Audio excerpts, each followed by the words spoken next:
La hora de Moreno. El programa de Guillermo Moreno.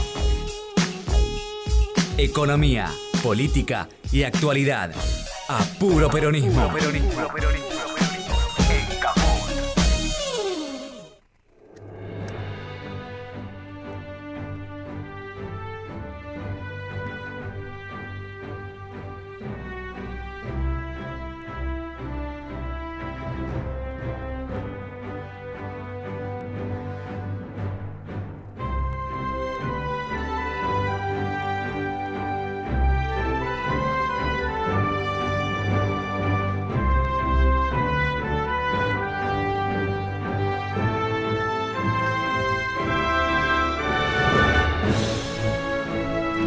¿Itia volvió? Le he vuelto, Moreno, le he vuelto. Ahora vuelve a ser un viernes, ¿no, Pimpi? Así No, es, ahora así sí, es que el viernes pasado nuevamente dudosa la viernes, cosa. en un mundo y un país muy convulsionado, ¿no, Moreno? Usted se fue y mire Se lo armó. que pasó. Sí. Se armó. Mire lo que pasó. de Dios. Mire, Itia, para ir al grano. Al grano, no sí. nos vamos a meter en su semana de vacaciones porque no, vino de Colorado. Nos pondríamos Colorado todos si nos cuenta qué hizo esta semana de vacaciones. Descanso puro, Me puro, imagino, Moreno me no imagino, sabe. yo que Sí. la conozco hace Esa 40 y carita de que pico de pasó años. lindas vacaciones, Sí. eso es lo importante. Está muy bien, está muy bien. Sí, sí, se la ve muy bien, así que eso está. Mire, Guitia, usted sabe que el sábado me invitaron ahí a uno de los programas de crónica. Y bueno, hablamos de economía y todo aquello. Pero la última pregunta, como iban a adentrarse en el tema del coronavirus, y había venido un especialista y demás, pero la última pregunta me la hicieron a mí, para mí, y fue la primera del coronavirus, y después seguramente siguieron con el programa tocando ese tema. Y entonces, la opinión que di sobre lo que estaba aconteciendo, te estoy hablando el sábado, o sea, teníamos vista lo que había pasado el viernes en los mercados, el viernes anterior. Entonces dije, mire, con lo que pasó ayer, me da la sensación que mañana, por el domingo o el lunes, tiene que haber una reunión de urgencia de Putin, de Trump y del Papa. Tienen que ordenar este tema, porque tienen que dialogar dos disciplinas, pero en un intenso diálogo. Las disciplinas de la salud, de las ciencias de la salud, no hay ninguna duda, porque este es un tema de la salud pública, pero también tienen que dialogar intensamente con la economía, con mi disciplina, porque se están tomando decisiones a escala global que, abordadas desde un solo lugar, pueden complicar más que resolver. Bueno, el lunes subsiguiente y toda esta semana, lo que pensaban que era un movimiento de los mercados se empieza a consolidar como un hecho notable. Si hay economistas jóvenes o gente vinculada a la disciplina, sociólogos, licenciados en ciencias políticas, miren intensamente estos 15 días, pero esta semana que pasó y la que va a venir. Comunicadores también, pero no sé, yo lo vinculo más a la estructuración del análisis, pero sí, porque no se vive siempre esto. La estructuración del análisis, no la comunicación en sí, sino la estructuración. Esto pasa cada tanto. Nadie puede pensar que con menos de 100 millones de dólares te compras Edenor. Eso no tiene lógica. Nadie puede pensar que con 2.000 millones de dólares te compras YPF y te dan el vuelto. Estaría ocurriendo. Claro. Te calcule, en números redondos, las acciones de YPF son 400 millones de acciones, usted agarra el precio internacional y ahí le da el valor. Hoy terminó 420, 430, por ahí, o sea, hace 4 por 4, 1.600, un poquito más, 1.700. No son 400 millones de acciones, son 398, bueno, no importa, números redondos. En orden de magnitud, que como hay que pensar estas cosas, no cambia nada. Vos haces los números finos y la vas a comprar o vender, pero está bien, en orden de magnitud. Para entender la Sí, cosa. claro. Por eso se llama, por eso la categoría es orden de magnitud, la que utilizamos los economistas, para decir, bueno, no hablamos con el número preciso, es un orden de magnitud. Yo te digo, bueno, las acciones de YPF son 383 millones, bla, bla, bla. Bueno, qué sé yo. La buscás ahí en el estatuto de YPF, entras por internet y están. En orden de magnitud, yo te digo 400 millones, y si la acción subió, vendió, terminó 430, 440 o 410, bueno, es 4 por 4, te da 1600. Sí. Entonces, lo que nadie puede pensar, digamos, Kicillof puede ser un mejor o peor negociador. Él pagó 5.000 millones de dólares por la mitad sin intereses, con intereses 8.000 millones, la mitad, el 51%. O sea que en ese momento, cuando él la vendió, cuando la compró, O sea, 10 veces. claro, sobre los 1.600 que está hoy, 16. con intereses sería 16, si no estaría 10, 12, y él estuvo dispuesto a pagar 5. Si estaba 10, pagó la mitad. Si estaba 9, pero hay más o menos en orden de magnitud. Con intereses, él pagó 8. Pero bueno, los intereses, pues, si se los llevó el sistema financiero. Bueno, listo. La Argentina le costó 8. Cuando termine de pagar en dólares, pagó 8.000 millones. Porque son 5.000 de bono más los intereses de los bonos. O sea que eso te da 8.000 en los años que la pagó. Al Tesoro Nacional, a la Argentina, la compró en plazo. Pero el valor era... Ponerle que fuera 10, porque le pagó 5, es 10. Hoy, y ahora el todo, claro, el todo es 1.6, 1.7. Bueno, o sea que vos imaginate que es absolutamente ridículo. O sea, en equipamiento nada más ya tenés. Claro, salió un informe de uno de los bancos, que es uno de los que contrató Guzmán para que lo ayude en la reestructuración de la deuda, que dice que la acción de YPF va a llegar a $1. Nunca estuvo $1, nunca en la historia estuvo $1, nunca. Bueno, eso empieza a dar vuelta. O sea, la destrucción de valor que hubo esta semana, de valor, es impresionante. Lo mismo yo le diga a usted, ¿cuánto cuesta tu casa? Bueno, sí, $80.000. Pensando en ese ejemplo. Claro, bueno, $80.000. Vale 40. No, ¿qué 40? Cuatro. No, vale menos, sí, $5.000. Entonces dice, no, pará, está bien que somos, pero no me podemos decir. Las empresas argentinas, no por Fernández, pero durante la administración Fernández, que cotizan en Wall Street, casi todas valen la mitad. Pero falta la caída de la gestión Macri. O sea que si vos arrancás del 100 y Macri se comió la mitad, estás en la mitad de la mitad, que sería un cuarto, pero quizás sea menos. Hay empresas que quizás sea menos. En el caso de YPF todavía es menos de un cuarto.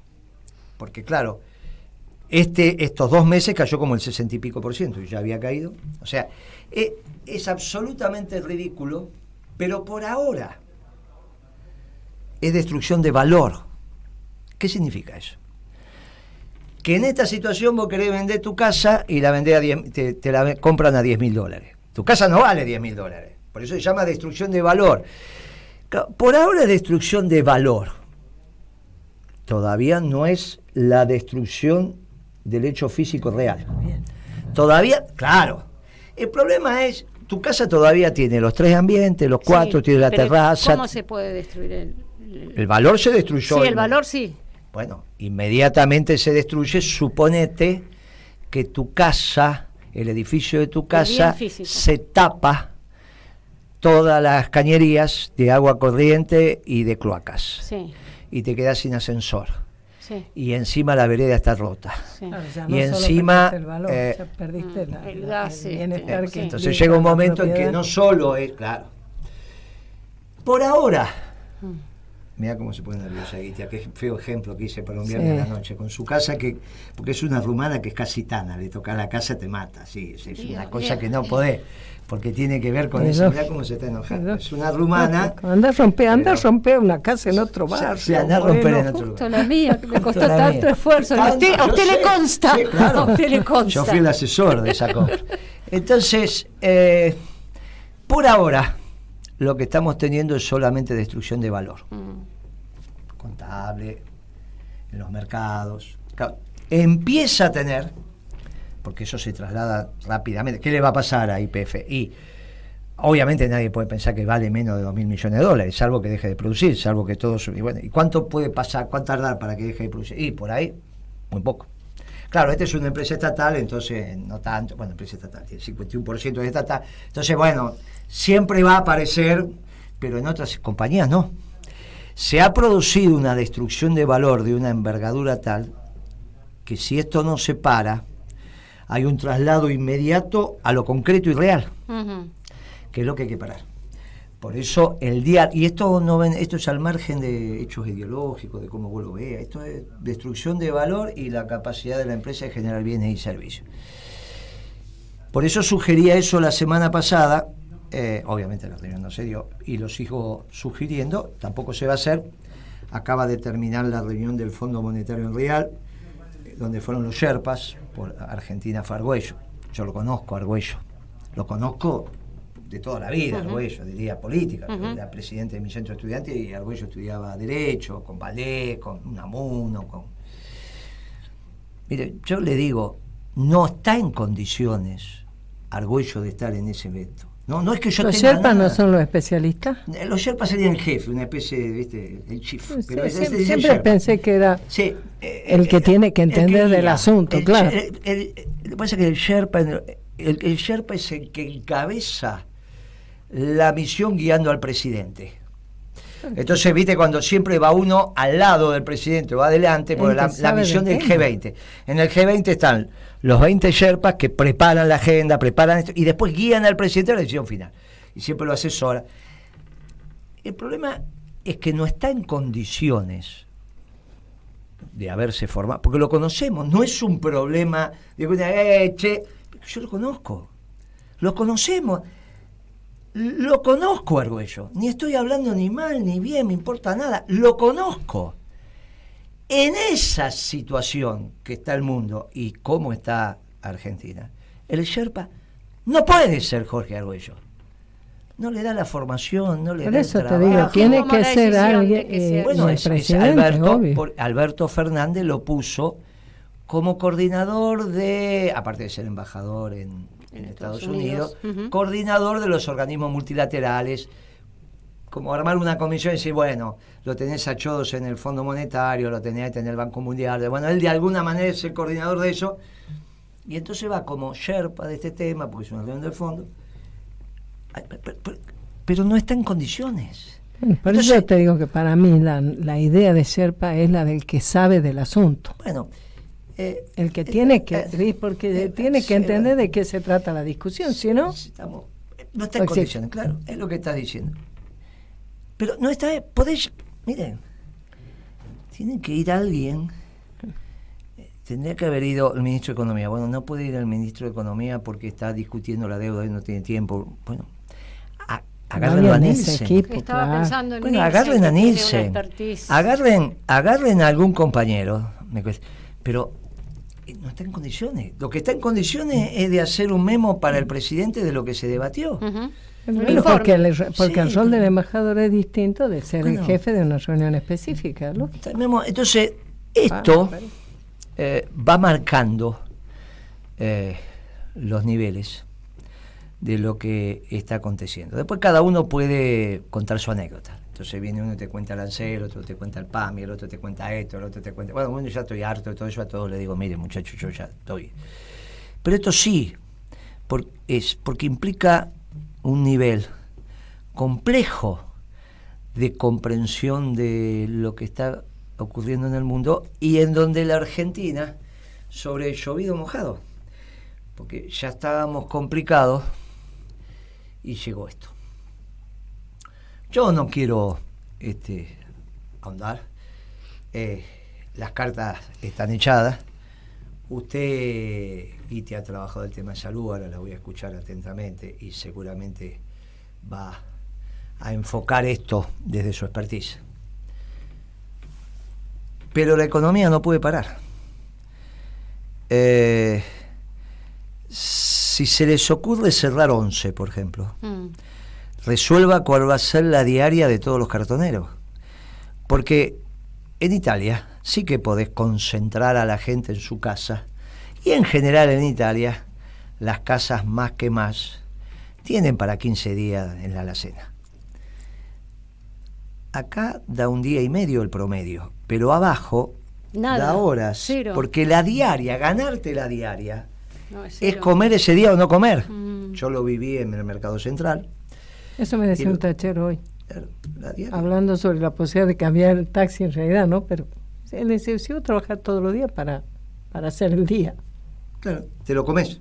Claro, Y él que tiene trabajo. claro. Pero te lo comes. Los que están en situación de y que el calle. tacho es de él. Claro, porque pero esa suponete es que la la cosa. situación de calle sea un caso especial. Vamos a lo Pero que es que hace. tienen un laburo No, así porque si no del extralimitar día. la situación de calle, yo lo dejo como un análisis de estudio particular. No estoy hablando ni siquiera de situación de calle. Claro. Estoy hablando de los recolectores, cartoneros, como quieras. O de los Eso vendedores está- ambulantes. del Estás que en la está ahí, diaria. que- claro. El remisero que hace la diaria con un auto más o menos de 6 a... Muchacho, hay millones de personas, porque situación de calle hablas de miles. Ujú. No sé, el gobierno de la ciudad dice 5.000, la oposición dice 30.000. Suponete que sean 50.000, suponete que sean 100.000. Bueno, no sé, ya me parece que estamos exagerando, pero suponete. Del otro estás hablando de millones, Ujú. de la diaria. Están planteando los que están en seguridad en los boliches.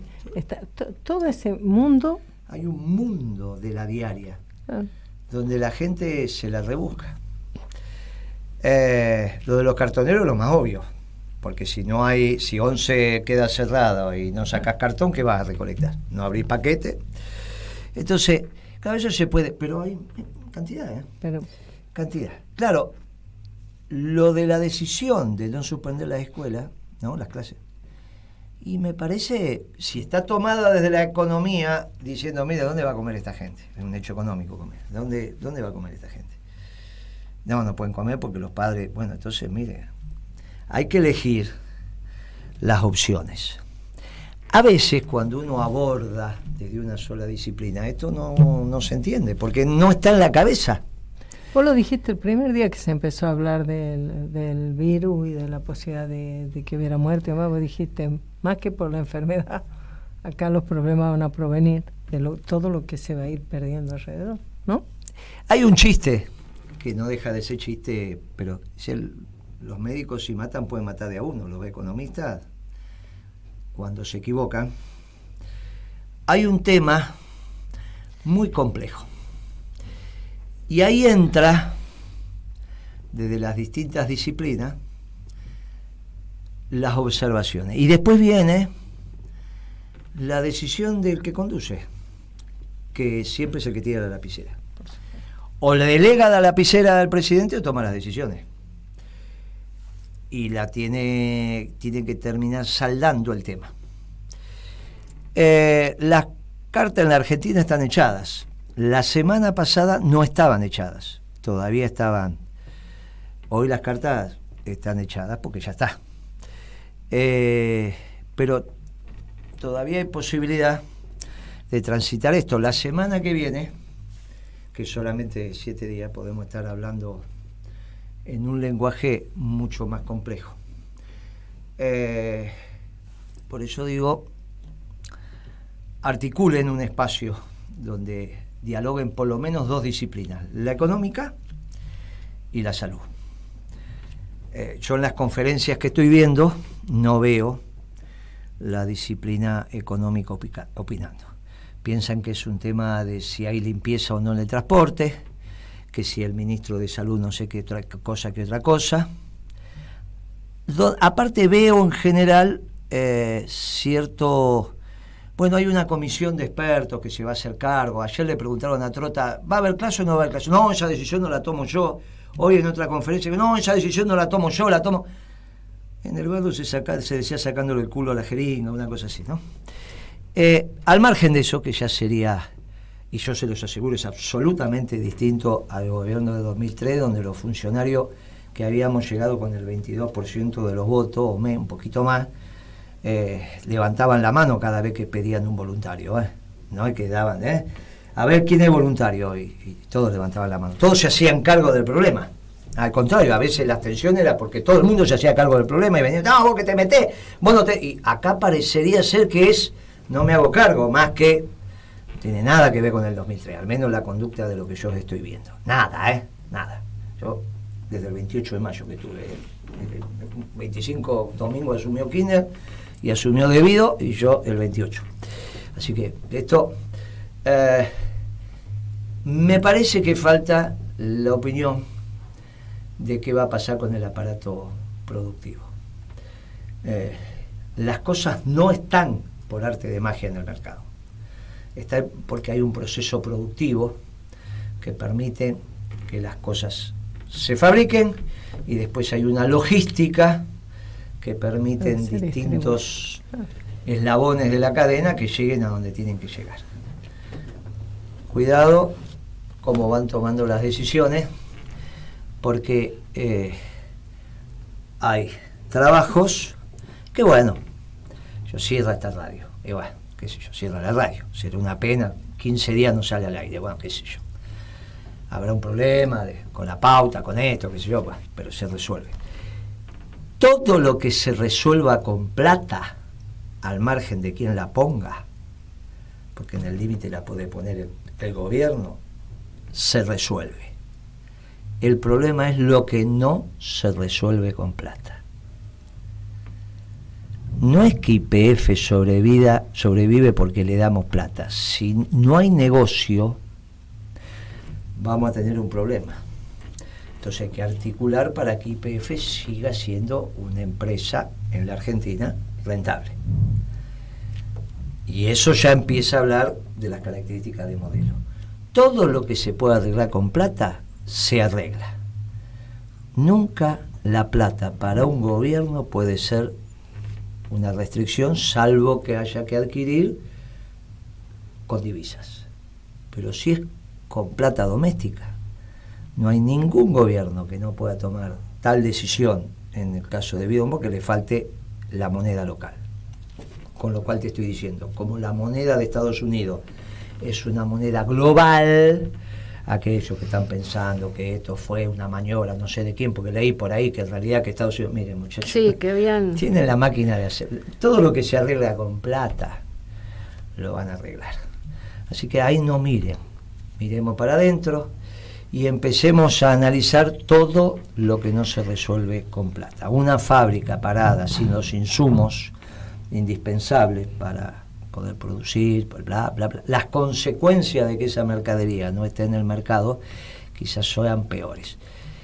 Entonces, en el diálogo entre nosotros, en esta etapa que estamos atravesando, humildemente les aconsejo que incorporen a alguien de su equipo económico a plantear este vector, porque si no, las consecuencias pueden ser mucho más graves de las que hoy estamos avisorando, enfocando esto desde la salud y un poquito más, que fue lo que vi hoy.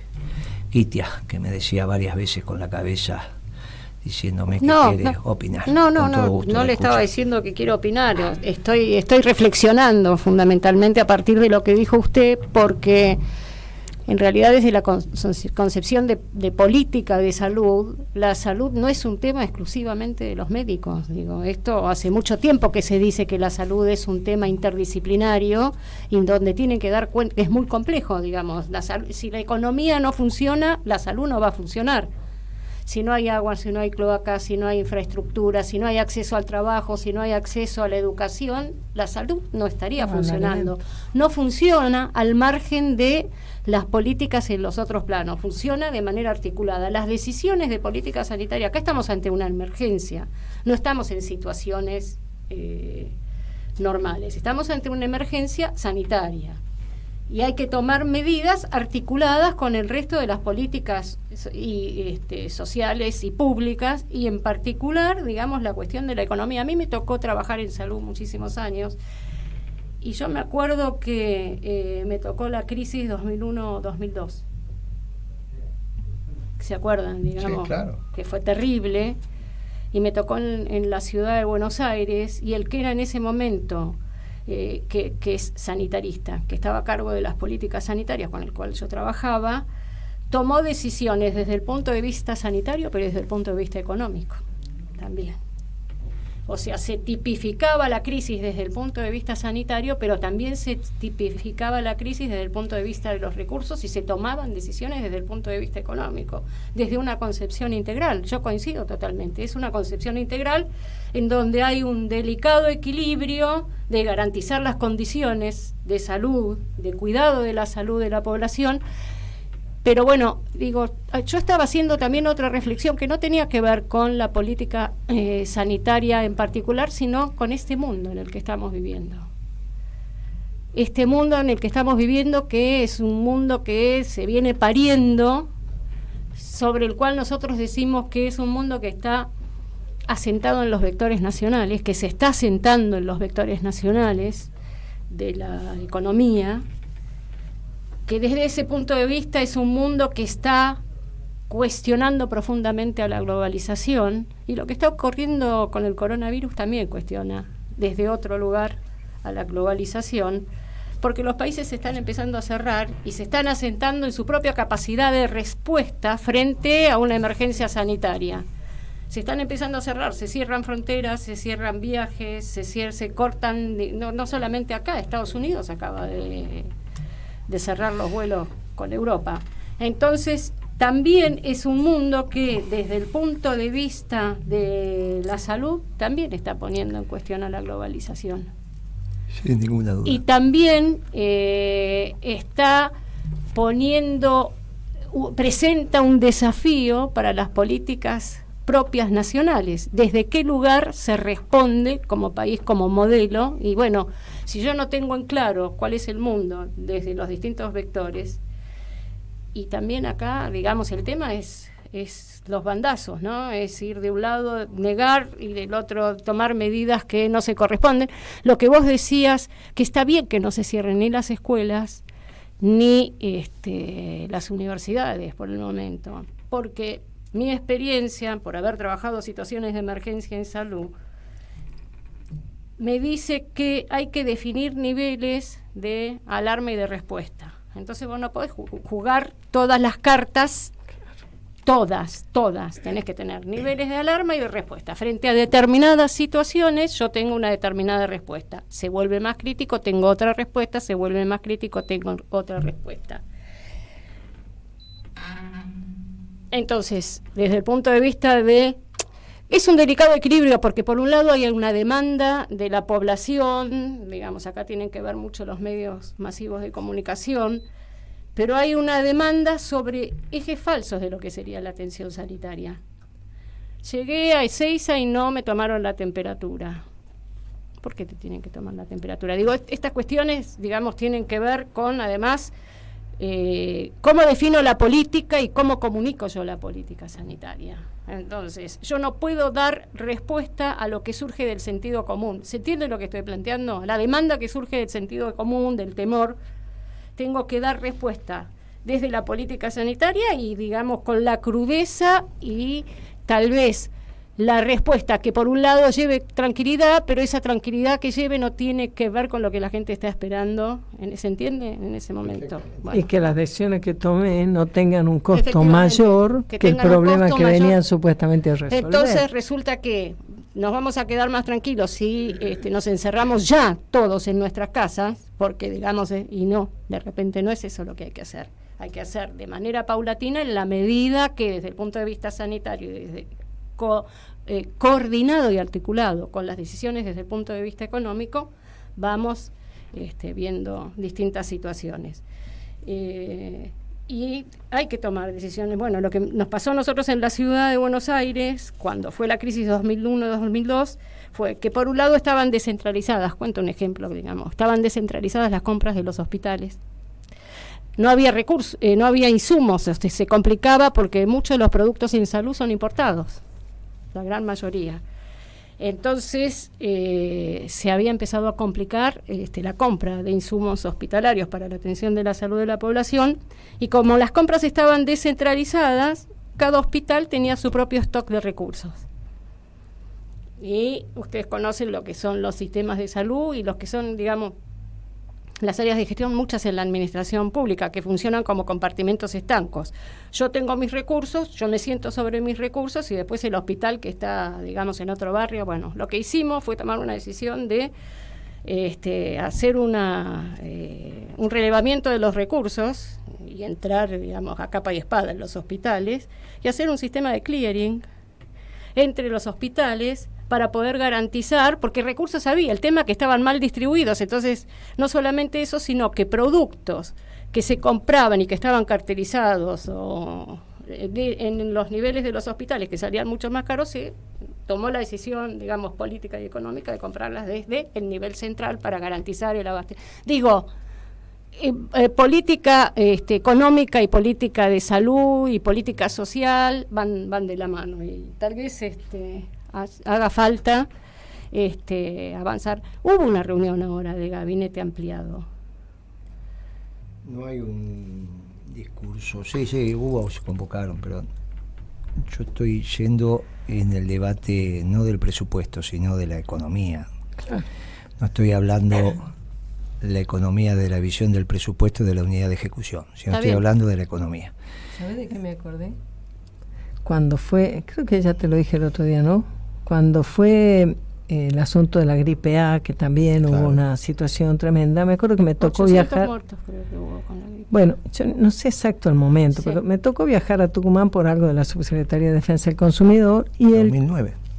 Claro, pero te quiero decir que no sé cuál era el momento del quilombo, no me acuerdo bien, pero el chango, que era director de comercio en la provincia de Tucumán, me dice, decile a Moreno que hagamos algo, que ponga que le ponga un precio, están especulando con el alcohol en gel, y qué sé yo, se pone cualquier precio, como todo el mundo quiere tenerlo. Entonces yo vuelvo a Buenos Aires, lo voy a ver a Guillermo y le comento, me planteo esto el director, ¿qué te parece? Entonces yo me dije, a mí lo que me parece que hay que hacer lo que dice el ministro de Salud, lavarse las manos con agua y jabón y listo, porque si yo llego a poner un precio máximo en el alcohol en gel, nosotros no tenemos una producción de alcohol en gel que permita abastecer esta estampida de miedo que hay entre la gente, más o menos, ¿no? Y por lo tanto, lo único que voy a hacer es generar que haya un mercado negro, me meto en otro quilombo, y en realidad el tema de salud tiene una respuesta que es completamente diferente. No hace falta, que es una cosa que yo la vengo mirando desde que empezó el asunto de si los barbijos o no los barbijos, si el alcohol en gel, pero claro, no solo no se necesitan, es más jodido que eso, porque es como cuando vos crees que te estás cuidando y en realidad estás perjudicándote, porque además esa especulación, eso genera una especulación.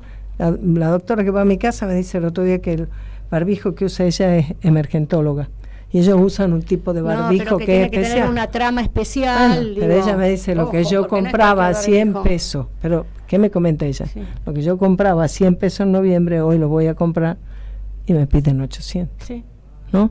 Y me acuerdo, yo siempre tomo ese ejemplo de Guillermo, porque para mí, bueno, ahorita que yo siempre aterrizo cuando vos hablas de la economía, y yo lo trato de vincular a la experiencia que uno tiene en la vida, y para mí fue muy ilustrativo eso, porque ahí había perfectamente la interacción entre la mirada desde la salud de lo que había que hacer, no alarmar, sino cuidar, y desde el punto de vista de la economía no tomar una decisión que tuviera consecuencias peores, ¿no? Sí. Si nosotros en ese momento congelábamos el precio del alcohol en gel, la producción de alcohol en gel de ninguna manera puede alcanzar para una botella para cada familia. No hay en la Argentina. No hay ni que te pongas a producir, ni que venga Cobo y diga no sé qué tontería, porque en el límite no va a tener ni los envases.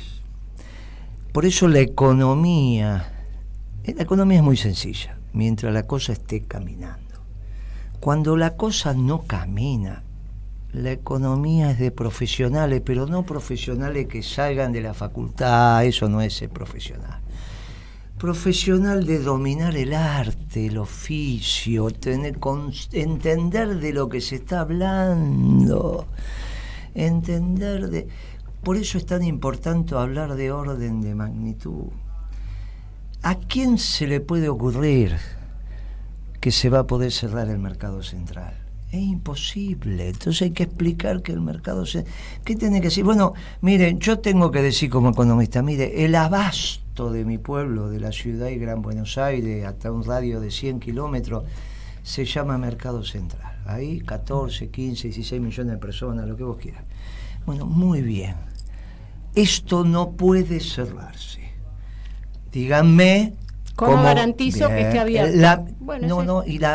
Las mínimas consecuencias de... Voy a tener consecuencias. Listo, entonces aviso, mire, vamos a tener consecuencias, no nos pongamos nerviosos. Cerrar esto es de muchísima más consecuencias. Es el mal menor. Bien, pero hay que explicarlo. Y tenés que tener la aptitud y las ganas. Y no lo puede hacer una comisión lo tiene que hacer el que lo tiene que hacer. Por eso es la conducción. Y claro, cuando esto no se ve, es que empiezan los problemas. Ahora, si me viene un hombre experto en las políticas públicas de salud y me dice, tiene que cerrar el mercado central porque eso está en un subnivel y los virus y esto y el agua y la gente y ahí hay 35.000 personas diarias y entonces bla, bla. Buscas la alternativa desde el punto de vista. Mire, está bien, si en el límite usted tiene que tomar la decisión y el que toma la decisión dice que se cierra, yo le aclaro a usted que las consecuencias van a ser tremendas. Las consecuencias van a ser tremendas porque de acá viene el abasto para 14, 15, 16 millones. Bueno, pero eso tiene que estar tenido en cuenta en una política sanitaria y en una decisión. Claro. No, si no está el que opina ese tema, no lo van a tomar en cuenta. Por eso el sábado dije, hagan una reunión urgente. ¿Por qué pongo al Papa? Porque es el único que habla por los pueblos que no tienen voz. Y los otros dos porque son los que están en condiciones hoy de ordenar el mundo. Trump le dirá a 10 asesores de él, cada uno de ustedes llama a 10 presidentes, ya tenés 100, y Putin se ocupará de los otros 60. Y el Papa por nosotros hablando y teniendo claro que las decisiones que se tomaron fueron las mejores, y se ordena porque se ordena. Porque así funciona esto. Ahora, si no hay esa vinculación, viene el segundo tema, que tiene que ver con el peso del petróleo. Y pensar que hay una discusión entre Arabia y Rusia. No puede haber ninguna discusión entre Arabia y la República Árabe. Ninguna discusión. ¿No puede haber o no la hay? Ni la va a haber. Hay ahora unos escarceos. Cuando Rusia defina su interés nacional y el interés nacional ruso pasa por el precio del barril de petróleo, se terminó esta discusión. Se terminó. Mientras tanto se terminó. Usted dice que, digamos, no es son escarceos más que una... Rusia va a hacer todo lo que tenga que hacer en Medio Oriente y en todos los países de Medio Oriente para defender su interés nacional. Punto. El interés nacional ruso tiene un precio del barril de petróleo donde, estando más bajo de ese precio, peligra el presupuesto ruso. Y entonces, peligra la gobernabilidad rusa. ¿Vos te lo imaginás a Putin que por el precio del petróleo peligre la gobernabilidad de la Federación Rusa? No. Bueno, entonces es sentido común. Ahora, para esto, alguien lo tiene que poner arriba de la mesa y decir, no es la cabecita de Macron. No es la cabecita de Macron, ay sí, porque esto no es una cabecita progre, es entender cómo se están dando las cosas en el mundo. Ahora, si hay un análisis de la Cancillería, nuestro canciller dice, no se aflija, las decisiones Rusia no las va a tomar en función del interés nacional, las va a tomar en función del bien y el mal en el ordenamiento mundial, y si es necesario que bueno, perfecto. Pero yo me gustaría ver ese documento y el que lo defiende, porque la verdad que así no está funcionando el mundo.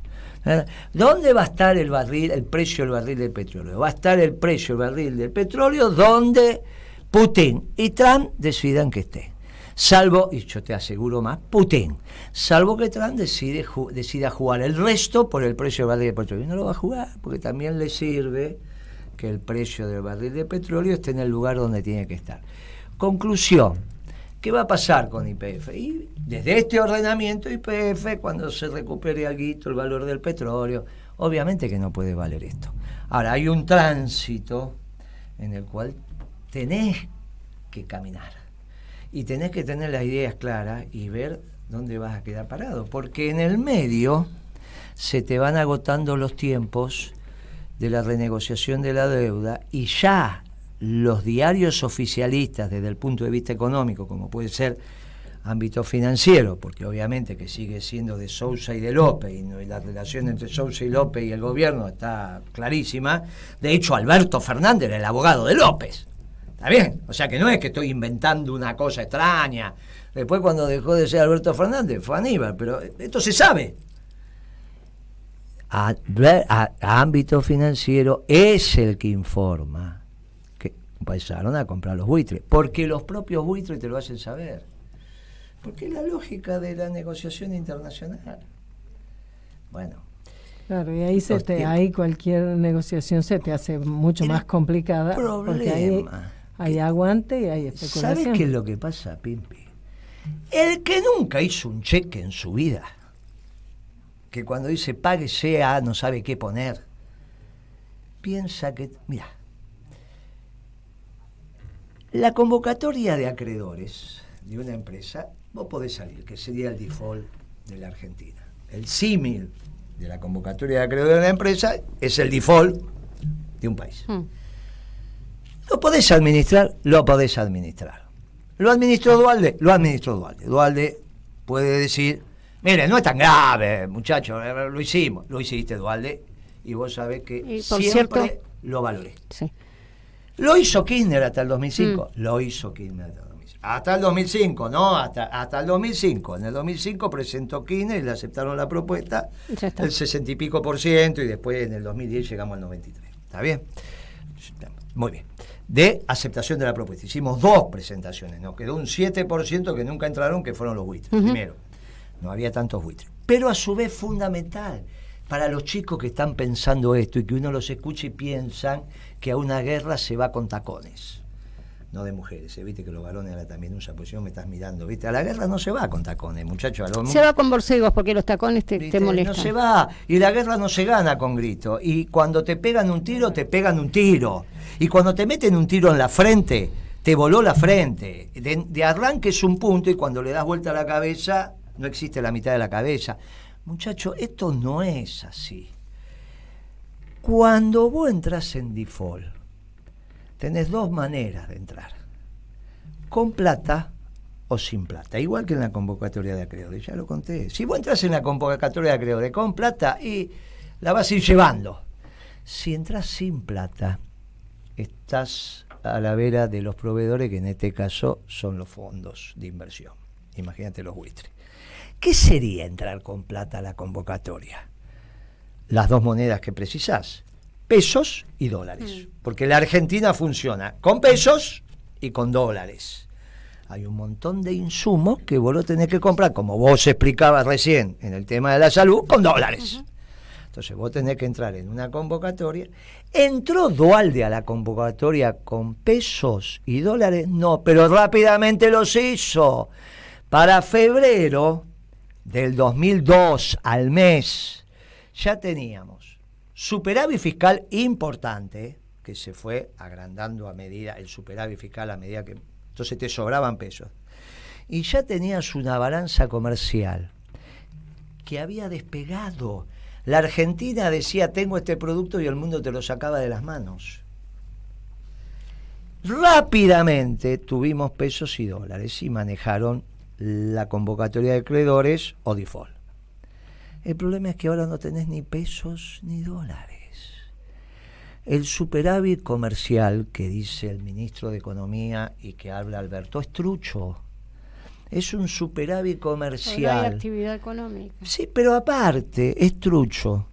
Porque es para tener ese superávit comercial y que algo se expanda a la cuenta corriente de la balanza de pago, tenés que poner un montón de restricciones, con lo cual tenés 7, 8 tipos de cambio distintos.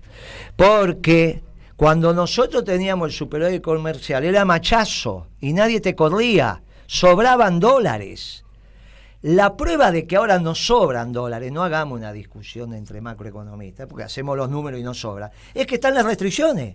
Si te querés de turismo, 30% más. Te querés de acá, querés comprar, no podés.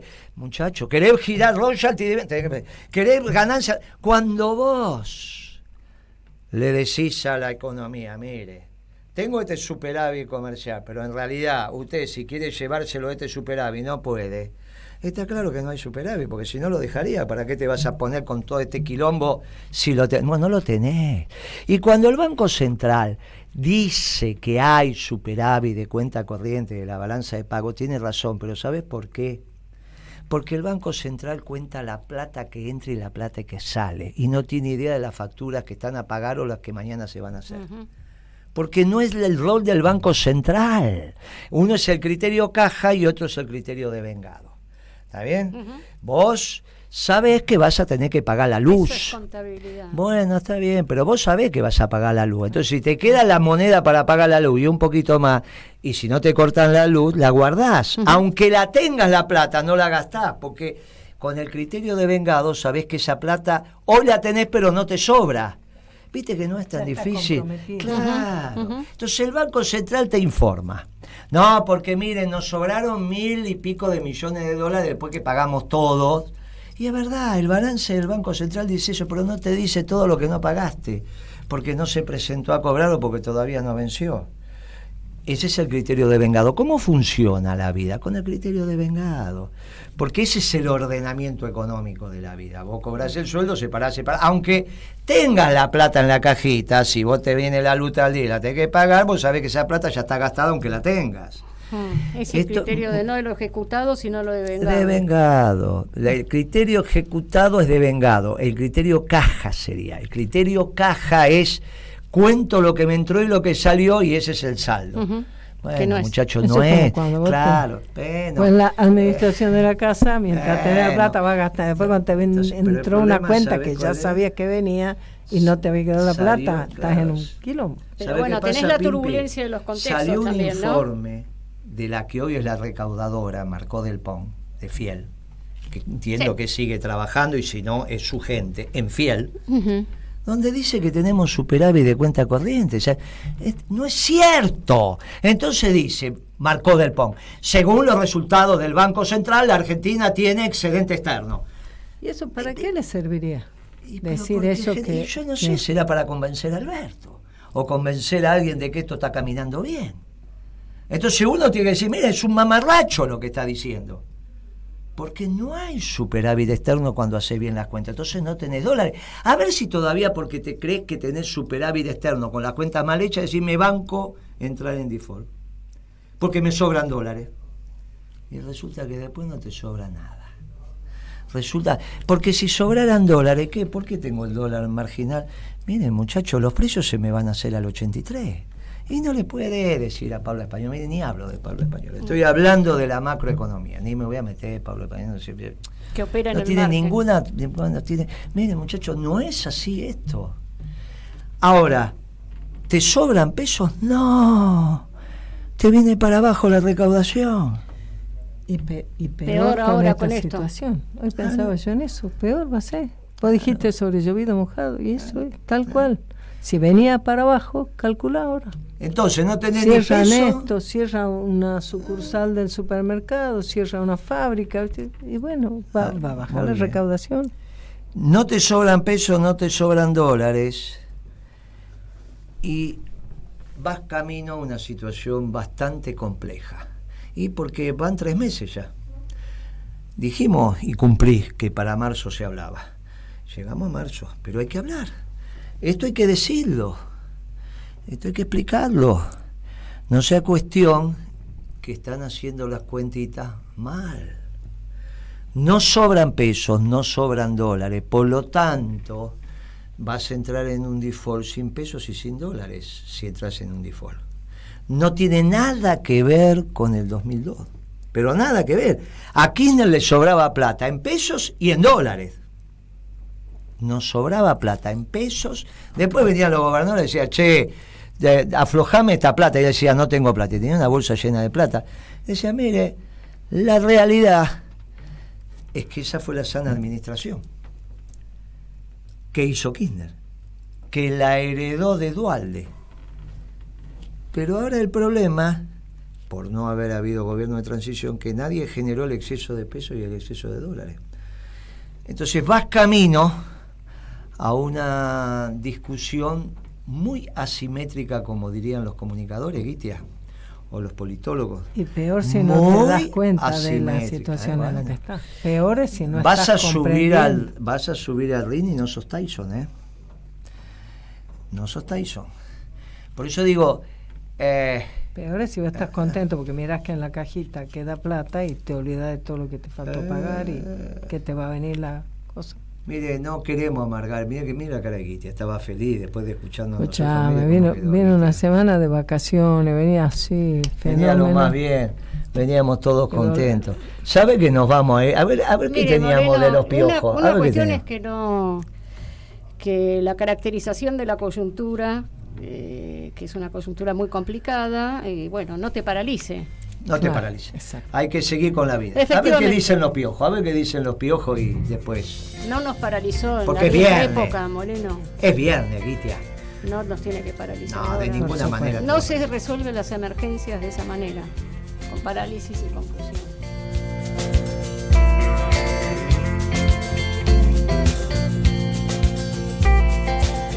En la ciudad de música, le diste un cuarto de vuelta, como el Ford viejo, le das un cuarto de vuelta y arranca. Lo que acaba de decir, no, pero como ese Ford, ¿usted se acuerda que le daba un cuarto de vuelta al Ford y arrancaba? Ford viejo, mire, Moreno, y había un Citroën 12B que arrancaba también. Arrancaba con un cuarto de vuelta, pero qué bueno, o sea, le volvieron los colores. No, me volvió la indignación por sus comparaciones. Colores. No, porque usted sabe que ahora levanta el capó y no entiende nada. Pero como ese Ford, vos le dabas su cuarto de vuelta y ¡tac! Y el Citroën también arrancaba con eso. Pero está, ¿cómo? Sí, te sale con esas comparaciones de año del Ford. No, pero estuvo perfecto. Mirá, Guitia, le pusiste una media canción y ya arrancó. Mirá cómo le volvieron los colores. Pimpi, nuestro consejo final para nuestro pueblo sufriente. Bueno, lo que yo diría es que ni alarmar por demás, ni ser desaprensivo, pensar que cuando decimos que la realización de cada uno está en vinculación a lo que ocurre en nuestra comunidad, en estos casos se pone más de manifiesto. Nos cuidamos cada uno y cuidamos a todo nuestro entorno. Ni los hacemos asustar, ni nos movemos por el miedo, ni nos paralizamos, como dice la Adriana. Coincido con Pimpi. Mi consigna es no alarmarse y no relajarse. Y que la solución no es individual, es colectiva. Eso no relajarse nunca, no. Un ratito, aunque sea. Algún momento relájese. Vos tenés que hablar de economía, Moreno. Relájese, Guitia, relájese. Yo simplemente voy a decir que el manto de nuestro Señor Jesucristo ponga al pueblo argentino bajo su protección. Sí. Y a los pueblos del mundo también. Y un saludo especial para el Papa, que hoy cumple 7 años de pontificado. Sí, hoy es 13 de marzo. Sí, hoy cumple. Sí. Fue miércoles en aquel momento. Sí, era me acuerdo muy bien. Era miércoles porque... Yo te llamé porque yo tenía que prender la tele y cuando vi eso... Una alegría de nuestro pueblo. Y entonces había algunas discusiones, alguna cosa, me acuerdo que hizo... Esa noche tuvimos un plenario. Y le cuento esta anécdota y terminamos, ¿viste? Entonces, yo a partir de ese momento declaré fiesta en la Secretaría de Comercio, fue fiesta. Y teníamos un plenario en la Secretaría de Comercio que organizábamos con Pimpi, y entonces vinieron como 800, 900 compañeros, un mundo de gente. Y entonces, además porque... Claro, y estaba la cosa ahí, que la discusión, que esto, que aquello, bueno, venía. Y entonces yo subí por el ascensor privado, pues yo estaba yendo gente, subí por otro lado. Pero cuando entré, compañeros aplaudieron, que sé cuánto.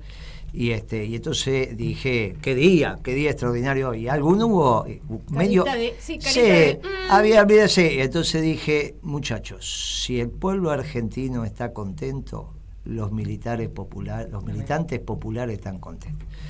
Y entonces todo el mundo aplaudieron. Y a los 10 minutos me llama Cristina. Me dice, ¿qué anda diciendo? Y entonces le digo, se ve que ya le habían informado. Bueno, véngame a ver. No, estoy con los compañeros. Ahora le digo, espere, bueno, cuando termina, yo lo voy a esperar acá. Y fuimos. Tuvimos una reunión muy grata que duró 2 o 3 minutos. Y la verdad que ahí todos nos dimos cuenta que era un orgullo tener un Papa argentino. Y Cristina estaba radiante y estaba feliz. Y todos los que tengan otra opinión están equivocados. porque yo lo vi, estoy contando lo que viví en primera persona. Y tengo un testigo, porque me fui yo y entró Aval. En la reunión conmigo estuvo Zanini, éramos 3. Zanini, Cristina, el burdo al final, que soy yo. Pero nos fuimos nosotros 2 de paradito a la reunión, nomás, eso duró 2 o 3 minutos. Y entró Aval Medina. Así que cualquier cosa, Aval Medina algún día contará qué fue lo que Cristina, yo no sé, eso ya no lo puedo decir, porque cuando yo fui, Cristina dio instrucciones. Fuerte abrazo para todos, como dijeron ustedes, a cuidarse, y vuelvo a insistir, que el manto protector de nuestro Señor Jesucristo cubra piadosamente y misericordiosamente al pueblo argentino y a todos los pueblos del mundo. Nos vemos la próxima.